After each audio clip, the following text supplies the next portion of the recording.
Les représentants de l'État m'ont soumis les questions suivantes. Quels sont les dangers pour la santé d'une présence trop élevée de mercure dans le corps? Une présence trop élevée de mercure dans le corps humain induit-il nécessairement des problèmes de santé ou présente-t-il seulement un risque?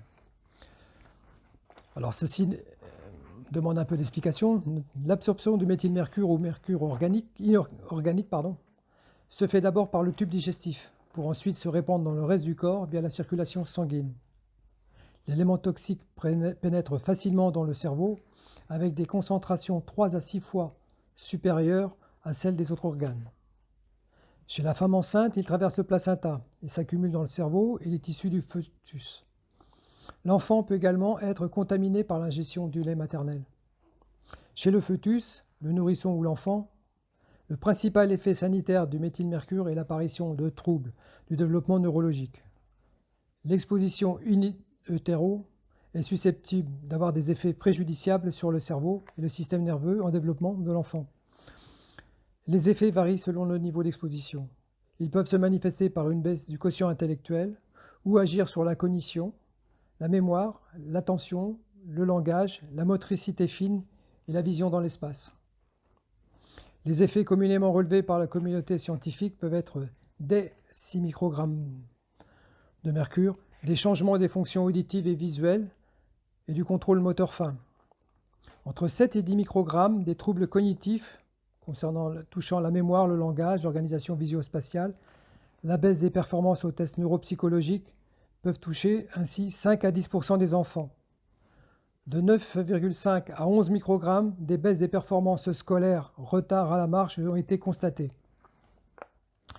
À partir d'un taux de 11 microgrammes chez la mère au 3e trimestre de grossesse, il est prouvé que 10% des enfants présenteront des altérations irréversibles de leur système nerveux et un potentiel individuel diminué, notamment concernant les fonctions motrices et cognitives. Pour les expositions élevées, une relation dose-effet a été établie entre les taux de mercure des cheveux chez des mères au cours de la grossesse et la prévalence de retard psychomoteur grave chez les enfants. Ces effets neurologiques sont irréversibles lors de contamination in utero et pendant la prime enfance, c'est-à-dire jusqu'à l'âge de 7 ans.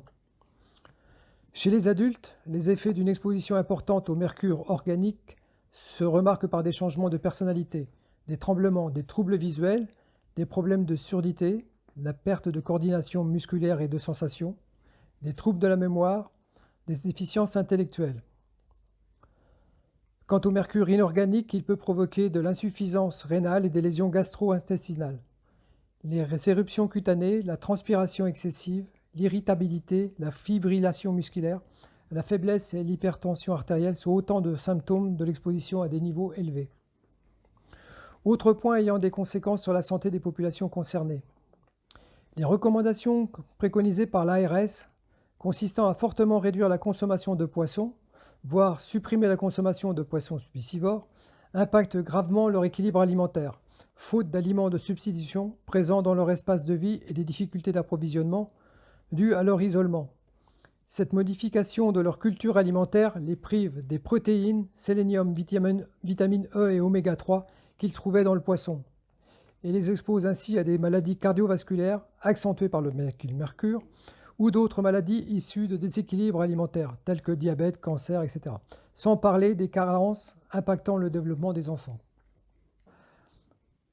La seconde question qui m'a été soumise par les représentants de l'État était: pensez-vous que l'État n'a pas pris les bonnes mesures dans cette situation?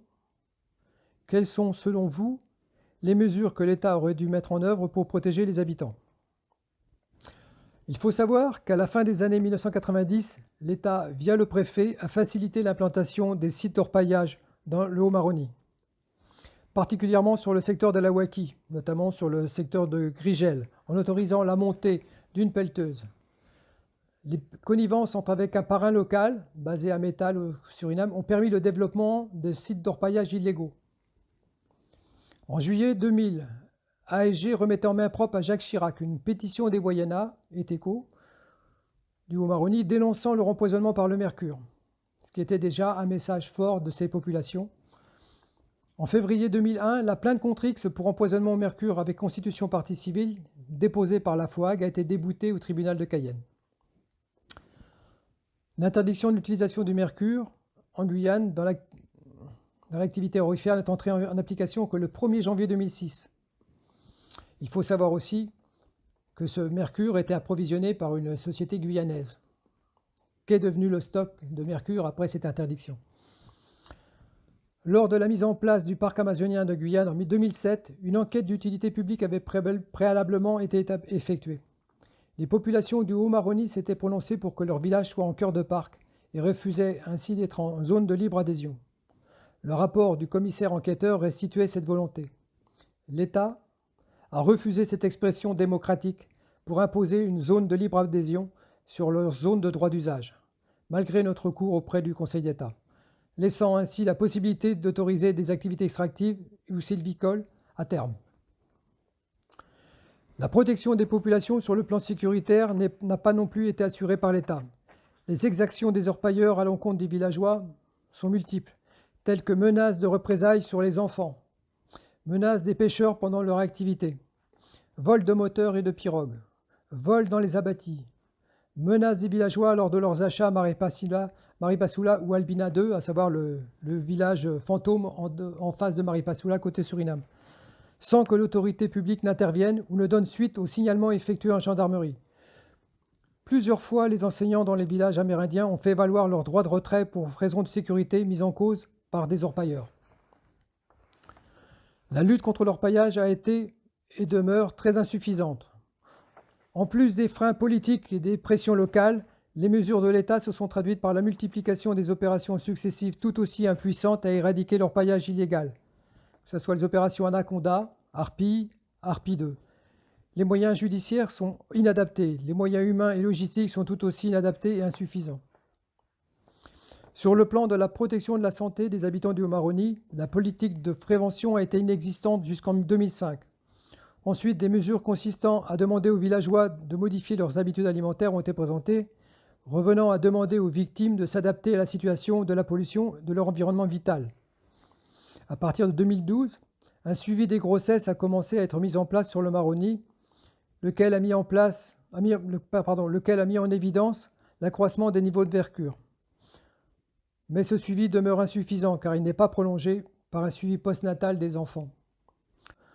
En décembre 2017, la Société de toxicologie clinique et l'ARS ont publié une recommandation de bonne pratique adressée au pouvoir public, recommandant une surveillance des femmes en âge de procréer et leurs enfants âgés de moins de 7 ans, pour lesquels les apports protéiques reposent principalement sur la consommation de poissons. Ainsi, les femmes en âge de procréer et les enfants allaités par une femme consommant plus de 2 portions de poisson par semaine devraient être surveillés dès lors que leur exposition au méthylmercure est au moins égale à 2,5 microgrammes par gramme quand ce sont des adultes et seulement 1,5 microgramme par gramme quand ce sont des enfants. Les résultats des dosages de mercure doivent être restitués aux intéressés et toutes les données de suivi doivent être reportées dans le carnet de santé de la mère ou de l'enfant. Enfin, pour reprendre une réflexion du maire de Saint-Laurent-du-Maroni en 2005, combien de dégâts auparavant? Pendant combien d'années? Et tant que l'orpaillage illégal demeurera actif, des générations d'enfants seront sacrifiées et l'État ne pourra pas s'affranchir de sa responsabilité.